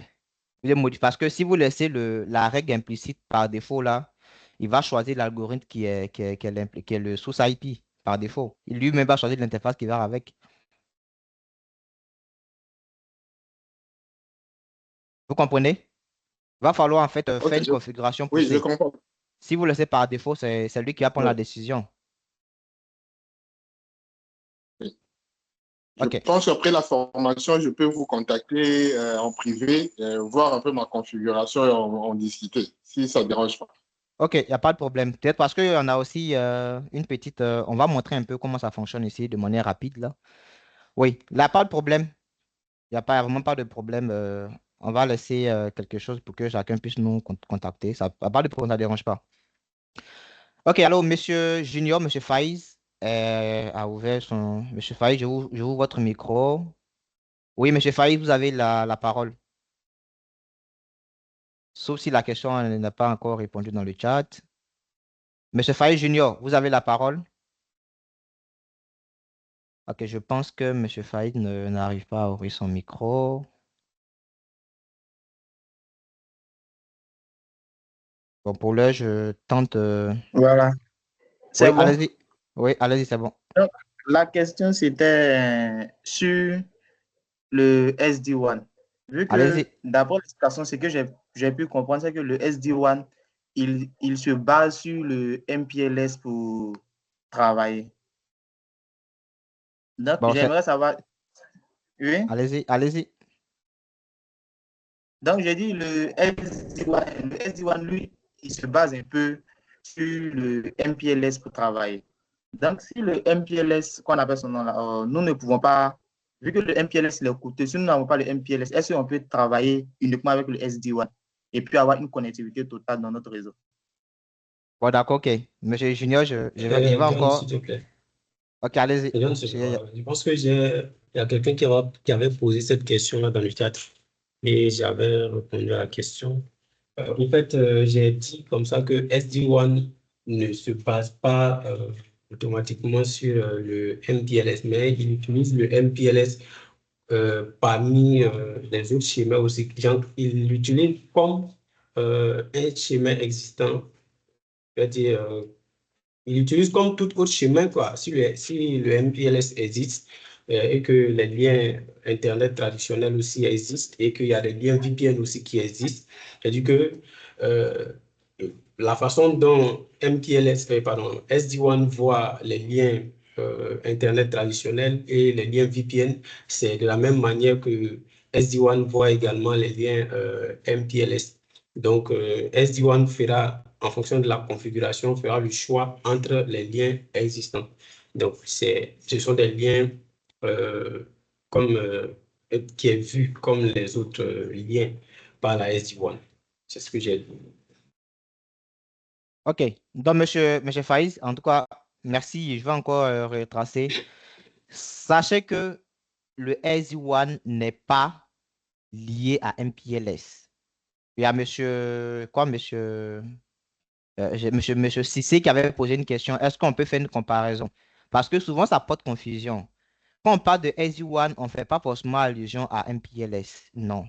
MPLS, c'est une liaison, comme toute liaison, comme le ADSL, la 3G, la 4G. C'est une liaison que les gens peuvent utiliser, mais de manière sécurité pour faire l'interconnexion. Donc, vous pouvez utiliser, en fait, si votre entreprise a déjà du MPLS, vous pouvez utiliser ce MPLS-là pour pouvoir faire une liaison. Et puis, vous avancez, vous vous ajoutez en tant que membre dans votre réseau MPLS. Et puis, ça marche. Je pense qu'il y a monsieur Cissé qui veut contribuer. J'ouvre votre micro. Allez-y, monsieur Cissé. Allô, Allez, oui, tu m'entends? oui, très bien. Donc, c'est ce que je disais, les gens ont tendance à faire une confusion entre le protocole d'interconnexion et puis la solution de gestion intelligente des liens. Voilà, donc c'est pourquoi j'avais bien précisé euh, ma question. Donc, c'est ce que j'ai voulu ajouter, quoi. Donc, il ne faut pas Voilà, confondre le protocole qui est sous-jacent, le protocole de connexion qui est sous-jacent, et puis le SD-WAN qui est une solution virtuelle de couche supérieure, quoi, qui gère tout ce qui est les zones d'interconnexion physique intelligemment. exactement. Voilà. C'est ça, Donc, il ne faut c'est pas ça. toujours forcément lier le MPLS au SD-WAN. Exactement. Ça peut être un autre type de connexion Internet utilisé. Exact. Voilà. Merci. OK. Merci beaucoup, monsieur Cissé, pour votre contribution. Ça fait vraiment très plaisir. C'est ça, en vrai. Voilà. OK. Je crois qu'il y a monsieur Prudence qui a aussi levé la main parce que là, on doit avoir quelques minutes pour montrer un peu quelque chose. Oui, allez-y, monsieur Prudence, j'ouvre votre micro. Allez-y, votre micro est autorisé, monsieur Prudence. Ou madame Prudence, je ne sais pas. Non, Monsieur c'est Prud... Monsieur Prudence, s'il vous plaît. Ah, ok, allez, monsieur Prudence. D'accord. Ok, oui, bonjour à tous. En fait, moi, ma question est relative en fait à l'utilisation du SD-WAN avec des liens VPN. Donc, imaginons dans un scénario où je suis dans une architecture Hub and Spoke et Ok, je veux pouvoir en fait utiliser le SD-WAN pour pouvoir mieux router en fait mon trafic qui transite bien sûr depuis le IPsec vers mes sites. Donc, est-ce que c'est possible, par exemple, de pouvoir assurer on va dire, de pouvoir router de façon optimale grâce au SDN le trafic en utilisant des liens IPsec. Voilà. oui, Je sais pas si c'est clair. très bien, c'est clair. Oui, on peut faire ça tout de suite. Donc, ce qui veut dire que dans ce genre de cas-là, dans ce genre de cas, il faut que vous ayez en fait, c'est pas le SD-WAN que monsieur Cissé est en train aussi de préciser. J'aime ça, cette intervention. Il faut que déjà vous ayez des liaisons qui vont aller, des liaisons IPsec qui vont exister entre vos sites. Vous voyez? Donc, si vous partez D'accord. dans un cadre de achat, ça veut dire que vous avez deux liaisons. Donc, deux liaisons qui vont aller vers votre site. Donc, deux liaisons vont aller vers votre site que vous voulez les gérer de manière automatique. Vous allez maintenant les ajouter en fait, dans une zone SD-WAN. Et maintenant, le SD-WAN va pouvoir gérer en fonction de la liaison qui est disponible pour accéder à ton site. Tranquille. Sans problème, ça marche. Je vais vous montrer ça tout de suite ici. Je vous Ok, montre un peu, je montre ça. Oui, je pense que d'accord. Mais si, oui, allez-y. rapidement, oui. Donc, est-ce à dit que si je, par exemple, j'utilise, parce qu'avec le ADVPN, il permet en fait de pouvoir découvrir les routes de façon dynamique, n'est-ce pas? Oui. Donc, est-ce que je peux également utiliser l'ADVPN plus le SD-WAN donc pour pouvoir avoir cette haute disponibilité-là? Bon, Lady VPN, simplement, lui, il vient pour pouvoir faire communiquer l'ensemble de vos sites ou bien dans une architecture Hub and Spoke, l'ensemble de vos SPOC. Parce que au lieu de faire véhiculer tout le temps le trafic à partir de votre hub, vous n'êtes pas obligé de forcément passer par le hub avant de revenir. Donc, c'est de faire une communication directement entre les différents SPOC. C'est dans ce cadre-là que lui, il intervient en vrai, dans la majeure partie. Pas si vous comprenez. Oui, oui, je comprends. Je comprends. Exactement. Donc, vous pouvez juste, c'est juste une configuration à activer, tout et c'est tout. D'accord. Ouais, OK, ça merci beaucoup. marche. Je vous en prie. Donc là, on a encore quelques minutes avant la fin. Je vais vous montrer rapidement comment est-ce que je peux, on peut déjà faire ce genre de projet. Là, dans ce genre de cas, moi, j'ai deux sorties. J'ai un hub et puis j'ai un spoke en exemple, quelque chose comme ça. Et là, j'ai aussi, ces deux sites. À chaque site a deux liaisons. Vous voyez, deux liaisons. Et ces liaisons-là, on a deux tunnels. Je pense que ce tunnel-là, il faut que je le remonte encore. Donc, je regarde rapidement. Donc, je vais venir regarder en fait mes interfaces. C'est juste quelque chose de virtuel que j'ai utilisé. Donc là, vous voyez que j'ai deux liaisons WAN. Vous voyez, j'ai ma première liaison WAN où le tunnel est monté et j'ai ma deuxième liaison WAN où le tunnel est démonté. Donc, je vais chercher à savoir pourquoi c'est démonté. Donc, simplement, je vais tenter de voir. Donc, je viens peut-être sur mon IPsec monitor. Bon, je pense qu'il phase 1 est monté, donc normalement, il doit aussi monter. Voilà, il n'était pas démonté tout compte fait. Je pense que voilà, donc ici, je vois que mes deux tunnels sont montés. Donc, il y a la communication entre mes deux tunnels. Vous voyez, j'ai mon premier site, je vais aussi l'actualiser ici. Oui. Donc là, en fait, je vous montre simplement comment est-ce que vous pouvez en fait ajouter les différentes liaisons. Donc là, il y a plusieurs manières, parce que là, on parle de migration vers le SD-WAN. Donc, si par exemple, vous avez des liaisons existantes, vous voyez, si vous avez des liaisons existantes que vous voulez, parce que pour créer en fait une zone, pour aller dans SD-WAN ici, et vous créez en fait l'ensemble de vos zones. Donc, ici, mes underlays, ce sont mes liaisons physiques. Vous voyez que j'ai mon WAN 1 et mon WAN 2. Et mes overlays, ce sont mes liaisons VPN. Donc, c'est une zone que je crée. Et dans la zone que j'ai fini de créer, je vais ajouter en fait mes interfaces. Donc, il suffit de créer ici, créer des membres. Et les membres peuvent être en fait des interfaces physiques, telles qu'on disait tout à l'heure là, et ou bien des interfaces VPN. Donc, si c'est une interface VPN, je fais clic là-dessus et puis je fais VPN. Et là, maintenant, il va falloir donner le nom en fait du tunnel et je mets l'adresse IP. C'est comme si je configurais un VPN standard comme on le fait habituellement. Je mets le pre-check key et je vais encore sur d'autres sites. Je fais pareil et je modifie les algorithmes vraiment bien sécurisés et le tunnel sera monté directement et on va avoir en fait ce genre de résultats-ci, ce genre de résultats en overlay comme ça. Donc, c'est comme ça que j'ai créé les deux tunnels. Et je peux aller créer au niveau du VPN. Mais, comme on parle de migration, vous êtes dans un style de production et que vous aimeriez faire le même taf, le même travail. Toutefois, vous avez la capacité de migrer en fait vos interfaces que vous avez là avec directement dans une zone SD-WAN. Donc, si je prends peut-être ce port-ci qui est peut-être une liaison pour moi, qui est déjà utilisée dans d'autres règles de sécurité. Donc, toutefois, une fois que tu es référencé quelque part, on ne peut pas t'utiliser en tant que membre SD-WAN. Donc, je peux en fait intégrer en fait cette interface-là dans une zone. En fait, je peux la migrer dans une zone SD-WAN. Et quand je vais choisir, je prends un exemple ça. Je prends un ondolé. Et quand je vais faire ça, bon, dans mon cas, il n'est pas référencé ailleurs. S'il était référencé ailleurs, il va nous dire, regarde, j'ai trouvé qu'il y a des dépendances. Qu'est-ce que tu veux que je fasse? Est-ce que j'efface les dépendances que l'interface a dans d'autres règles ou bien dans le routage, ou bien qu'est-ce que je fais? Si vous voulez effacer, vous les effacez. Et si vous voulez qu'il adapte, il va aussi adapter. Et après ça, vous appliquez, vous allez migrer en fait votre zone, votre interface, ou bien votre interface physique ou bien virtuelle là, dans votre zone SD-WAN. Et vous allez aboutir à un tel résultat. Donc ici, si on vient toujours dans les SD-WAN, vous allez trouver une zone qui est là par défaut, qu'on ne peut pas la modifier. Modifier le nom, je vais dire, on ne peut pas la supprimer aussi. Mais là, vous pouvez l'éditer pour ajouter en fait d'autres membres à l'intérieur. Donc, ce n'est pas le cas. Donc là, moi, dans mon cas, j'ai créé en fait deux overlays. J'ai deux liaisons qui existent entre mes deux VPN là. Et là, sur chaque côté, j'ai mon S1 j'ai mes deux S1 qui sont quand même bien montés. Et là, qu'est-ce que je peux Il faire? y a Bon, deux mains qui sont levées. je pense on va finir rapidement et puis on va donner la main. Et Parce si les questions ne sont pas très longues, vous pouvez les poser dans le chat.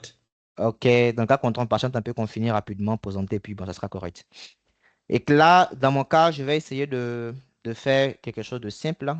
Et là, si je viens dans mes starting routes, je vois que j'ai deux routes. J'ai une route qui me permet d'aller sur Internet et j'ai une route qui me fait une sortie vers le VPN. Donc, c'est pareil pour les deux sites, mais je ne suis pas en train de faire de la redondance de VPN. Donc, si je teste en fait ici, si je vais aller sur Internet pour tous les réseaux que je ne connais pas, je vais passer par mon underlay qui est composé de deux zones, le WAN 1 et puis le WAN 2. Tchoukou, tchoukou, tchoukou, tchoum. Et que si je reviens peut-être au niveau de mes S1, là maintenant je vais bien, ça c'est dans la base, je peux afficher les différentes vues que j'ai. Et là ici, en matière de rôle, de règles, c'est là le cas de, j'ai oublié, la personne qui a pris la parole tout de suite, le monsieur Junior, ou j'ai un peu oublié. En fait, c'est ici, en fait, par défaut, il est sur cet algorithme-là. Il est sur l'algorithme de SourceIP où il a quand le premier arrive, il le balance sur un lien. Quand le deuxième arrive, il balance sur le second lien. Il y a d'autres cas, il y a d'autres positions qu'on a expliquées dans la présentation que vous pouvez en fait utiliser dans le cas de votre lab. Dans le cas contraire, il faut que vous créez pour vous-même, selon votre critère, selon votre situation, à ne pas utiliser les choses par défaut. Maintenant, avant de créer des règles, il faut que je crée en fait des performances SLA. Donc, dans ce genre de cas, dans la présentation, moi, j'ai créé en fait une performance SLA qui est active et qui va faire du ping sur du google.com. Et là, maintenant, j'ai deux WAN. J'ai WAN 1 et WAN 2 qui va filtrer. Je dis, bon, regarde, je surveille la latence, je surveille la gig et je dis les paquets de lost à 5% et je laisse le reste par défaut. Et quelle est l'action que je fais? Je vais update en fait la table de routage. Un exemple. Dans ce genre de cas, je vais tenter de vous montrer un peu comment ça va se comporter quand on va faire ça SSH. Et puis, je mets l'adresse IP. Et puis, on va essayer de tester un peu. Donc, ici, je rentre l'adresse IP pour me connecter en SSH pour voir un peu comment est-ce que ça va se comporter quand je serai là. OK. Donc là, ici, je suis sur le FortiGate 1. Et sur le FortiGate 1 ici, qu'est-ce que je fais? Je vais afficher en fait l'ensemble de notre table de routage. Get route. Get route. Info. Routable, le static. Ops. Donc là, je vois qu'en fait, j'ai deux routes, j'ai deux routes. Je vais dire que je résume en deux routes. J'ai une route pour tous les réseaux que je ne connais pas et j'ai une route pour les réseaux spécifiques. Vous voyez ici. Et dans les réseaux spécifiques, j'ai deux tunnels qui montent vers le réseau spécifique là. Et je montre en fait que je vois en fait les tunnels qui sont montés bien vers l'autre site en question. Et ici maintenant, qu'est-ce que je veux faire? Je vais en fait tester en fait cette partie, cette première partie. Je considère que moi, dans mon cadre, j'aimerais en fait tester en fait cette partie. Donc, qu'est-ce que je fais ici? Ce que j'ai à faire, je me dis que, bon, regarde, si la latence est de 50 millisecondes et que la moyenne de mes gigs sont là et que j'ai packet lost, je vais tester le packet lost, ça ne me dérangera pas. Et je vais faire un ping sur Google. Si j'ai cette perte de paquet de 15% là, qu'est-ce que tu as fait? C'est de me désactiver en fait la route statique. Vous voyez? Donc là, par défaut, j'ai mes deux routes statiques qui sont là. J'ai la 1.1 et puis il y a la 44.2. Donc, qu'est-ce que je vais faire? J'ai utilisé du VMware pour monter ce lab-là que vous pouvez tester. Donc, je prends celui-là et puis je vais tenter de le gérer. Ce que je vais faire ici simplement, c'est en fait de gâter ou bien que de bousiller ma bande passante ici. Donc, je prends sur le lien 1, le lien. Donc, je vais gâter un lien 2 par exemple. Et puis, le lien 2, je dis que mon packet loss, je mets peut-être à 25%. Donc, vous voyez que ici, j'ai défini dans mon packet loss, ici, j'ai défini 15%. Donc, je vais mettre en fait un packet loss qui est supérieur à ça et je vais voir comment on va se comporter. Donc, si je vais dans la table de packet loss, vous voyez que j'utilise en fait, j'ai 1% de paquet perdu, mais j'ai en dessus de 15%. Donc, dans ce genre de cas, qu'est-ce que je fais? Je valide ça. Et puis, je vais gâter ou bien bousiller ma deuxième liaison. Et je vais voir, là, j'ai 1% sur le one 2, j'ai 1% sur le one 1. Je vais l'actualiser parce que là, je viens de bousiller. Ça commence à monter sur le one 2, 4%. Tchouk, tchouk, tchouk. Vous voyez, là maintenant, ma liaison est down. Bon, pendant que ma liaison est down, je retape rapidement là. Vous voyez, je dis que simplement qu'il enlève en fait la route. Donc, je vais laisser, il va tenter en fait les 5, il va faire les 5 tentatives. Et quand il va finir 5 fois et il se rend compte que le résultat est pareil, en ce moment, il va prendre une décision. Donc, je pense que ça, au lieu de faire ça, je vais plutôt modifier pour faire un HTTPS. Et je fais du HTTPS sur le ping sur Google. Ok, c'est bon. Ok, super. Voilà, là, il sera vite down. C'est ce que je veux parce que cela coupe beaucoup vite la bande passante. Et là, il est à 16%, ça remonte encore. Ce que je peux faire, je peux diminuer carrément la bande passante. Bon, on va synchroniser jusqu'à ce que ça soit. On considère qu'on est dans un cas, ça fait déjà la troisième fois. Je peux diminuer aussi ce temps-là. Ok, je peux diminuer ce temps. Ah, il peut faire 2 fois comme ça. Voilà, c'est bon. 2 fois, et puis bon, je check 2 fois, une fois. Ok, et puis packet loss, je vais diminuer aussi. Au lieu de faire 15, je vais faire 5% pour accélérer en fait le test. Là, je suis à 8%. Et quand je suis à 8%, le pot est passé en down. Ok, la route est toujours là, bien définie sur le 1-2. Je vais retenter encore une nouvelle tentative. Ça, ce sont des choses que nous, on ne voit pas. Ce sont des choses qui sont derrière qu'on ne sait pas. Donc, il va tenter plusieurs fois jusqu'à ce qu'il définisse que la liaison sera down. On continue encore. Oui, Monsieur Cissé a encore levé la main. Monsieur Cissé, vous donnez un instant pour qu'on finisse. Oh. Ok, vous regardez ici. Il a enlevé, en fait, dans l'action que j'ai prise, il a enlevé dans ma table de routage cette route-là. Vous voyez, non? La liaison de. Parce que dans l'action que j'ai définie, il dit, bon, si la liaison est mauvaise ou bien ne respecte pas mes critères, enlève-la de ma table de routage. Et ça, c'est parce que c'est un trafic vers Internet. Donc, ce que moi j'ai à vous recommander, si vous faites du ping vers peut-être une application qui est privée à vous, par exemple application exemple, de la paye en exemple, de la paye par exemple, comment j'écris paye? Paye.info en exemple. Et s'il fait peut-être un ping sur votre application de la paye, et que si on regarde en fait, et vous mettez en fait le paquet, il n'a qu'à désactiver en fait l'action, la route statique. Sachez qu'automatiquement, il va couper, il va enlever la table de routage. Donc, ce qui veut dire que aucune personne risque de ne pas avoir accès à Internet. Imaginez que ce sont les deux liens qui sont down. Donc, moi, si je reviens ici, et puis je vais aussi bousiller ma deuxième liaison. Puis vous allez voir ce qui est dangereux dans cette histoire-là. Donc, on n'est pas fait ça comme ça. À écrire vraiment les règles là avec des études bien spécifiques. Donc, ici, je mets peut-être 25% pour augmenter rapidement. Et puis, je valide. Je vais bousiller en fait mon deuxième lien. Vous voyez, mon one 2 il est en train de faire encore une nouvelle tentative, etc.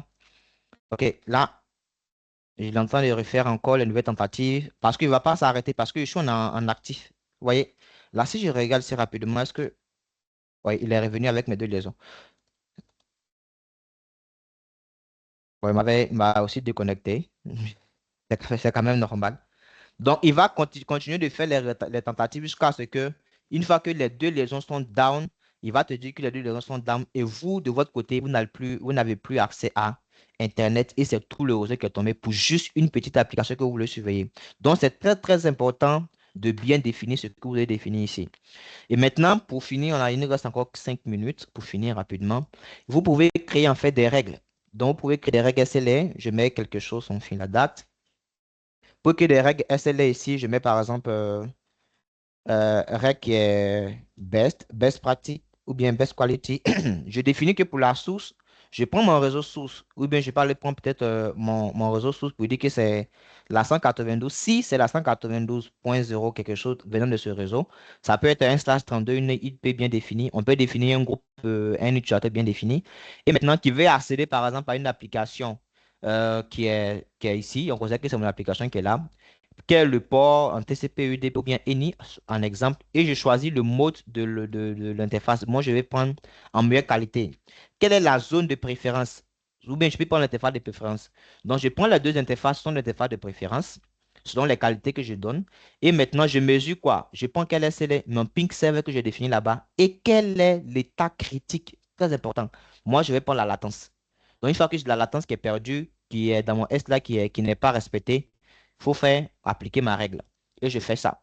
Et là, maintenant, quand je fais ici, il va me dire, concernant la latence ou bien concernant les critères que tu m'as donnés, regarde, il n'y a aucune liaison, aucun membre ne respecte ton critère. Pourquoi? Parce que mes deux liaisons sont bousillées. Donc, moi, je vais tenter très rapidement, je vais tenter de modifier ça. Et puis, ce que je fais, je vais mettre la liaison 1, je vais mettre cette liaison-là en tant qu'une bonne liaison, où il n'y a pas de paquet perdu, tout est correct, tout est bon. Vous allez voir qu'il va sélectionner en fait cette liaison-là en tant que meilleure liaison, conformément à mes critères que j'ai eu à définir ici.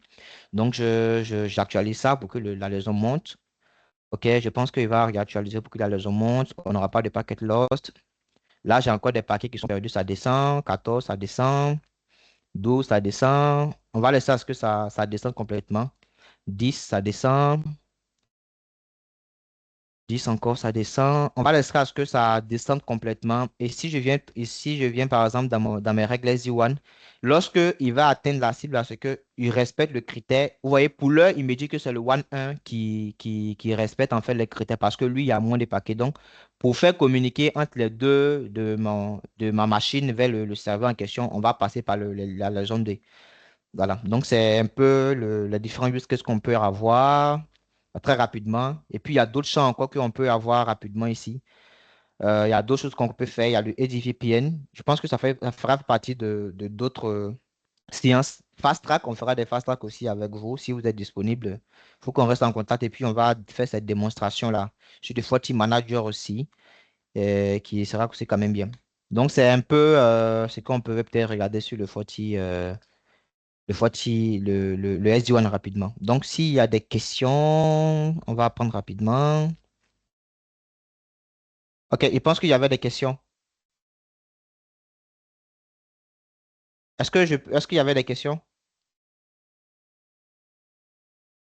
Est-ce qu'il y a des questions particulières? S'il y a des questions, merci de me préciser cela. OK, non, c'est Je pense bon. qu'il n'y a pas de question. OK. J'ai Donc, déjà répondu. voilà, super. Donc, ce que on va faire, c'est pas si il y a aussi une formation sur les FortiGate qui sont quand même bien disponibles. Donc, c'est ceux qui sont quand même bien intéressés. Moi, je pense que je sais pas s'il faut que je laisse un contact ou il faut que je laisse quoi pour qu'on puisse se recontacter. Bon, bon, bon, bon, bon. Qu'est-ce que je vous laisse pour qu'on puisse se retrouver encore? Ben, j'ai pas l'adresse email, j'ai l'adresse email de tout le monde. Je vais pas aussi les contacter sans leur avis. Qu'est-ce qu'on décide rapidement?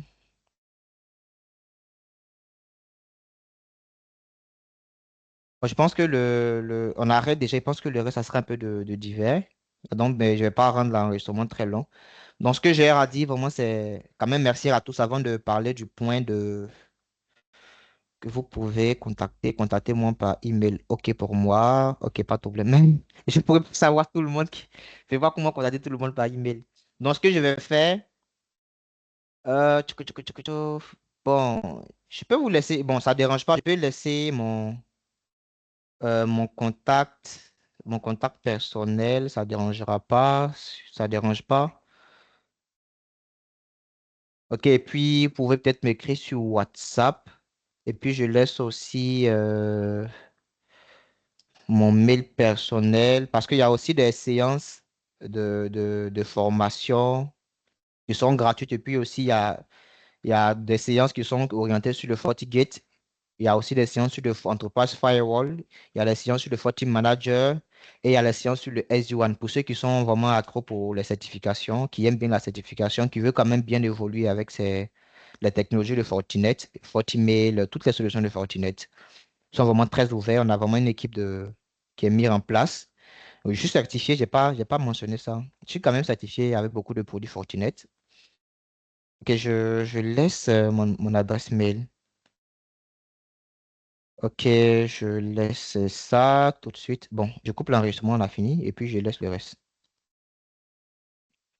Ok, je laisse